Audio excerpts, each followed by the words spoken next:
Is it common to split an LDN dose into different parts of the day, maybe once to two times a day?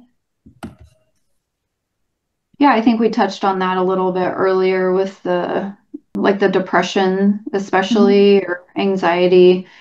Splitting that total daily dose into 2 to 3 times a day, I do think is very effective. Just again, watching for those side effects. If they're having the vivid dreams, you might want to avoid splitting the dose. But I do think, yes, I don't see it a ton yet, but I think there is a lot of research on it. I think Mhm. doctors just maybe aren't doing it as much. So, Yeah, and I would say this is individual too. Sometimes they find if yeah. they break up half the dose in the morning, especially with pain, like maybe they need 6 milligrams in the morning and maybe they need 2 milligrams at night, and they kind of break that up, or weight loss twice a day, or things like that. It's kind of sometimes different indications.